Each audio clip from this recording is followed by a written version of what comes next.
Let's make a Stargate d20 from start to finish. First thing I'm going to do is 3D print these miniature Stargates. The link to this file is in my bio, but this has actually been modified and sized to fit this design. After I have all the Stargates prepped, I'm going to go in with some paint. I painted the base silver, the chevrons with a gold, and then I went in with a touch of red to represent like the lights.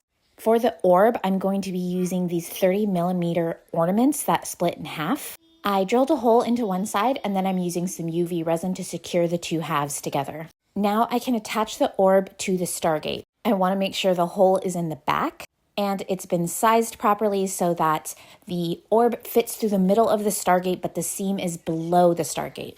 Using a syringe, I'm going to add the liquid to the liquid core, utilizing that hole I created in the back. The liquid is a combination of distilled water, glycerin, mica powder, and acrylic ink. Now here comes the fun part.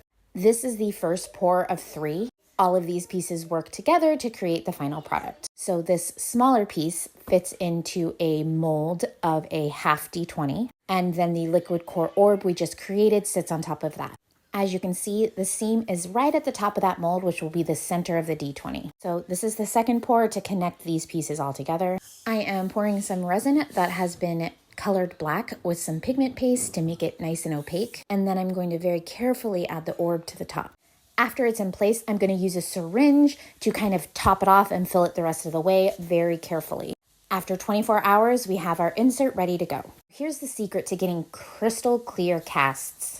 Liquid glass resin. This resin is very thin, about the consistency of water, so it's not ideal for normal pours, but it's great for deep pours like this. I poured a little bit into the mold, and I'm not just going to shove the insert in there. I'm going to lubricate it up first. Then I'm going to top it off with some more resin, give it a little squeeze, give it a little shimmy, try and get all the bubbles out of there. I wait a few minutes to put the lid on just to make sure any of the big bubbles kind of rise to the surface. After 48 hours, yes, that's right, 48 hours, we're ready to pull. This came out of the mold looking really beautiful, but still needs some cleanup. So I'm going to go into my Dremel and sand with 1500, 2500, and 3000 grit sandpaper. For polishing, I'm going to be using this polishing head that's attached to my drill and some compound, and I'm going to polish every single face. It doesn't take a lot. The drill really speeds up the process. After it's nice and shiny and cleaned up, I'm ready to ink it. My default is silver, but I have had people request to have it inked in gold or even a orangey red to match the light color inside. After they're inked and all cleaned up is the most vital part of the whole process, quality control. I go through and inspect every single face and just make sure it passes my standard. Now we're ready to pack it up. I put a lot of thought into my packaging for this product, and I'm really pleased with it. I wanted it to feel like you were accidentally sent the Stargate in the mail.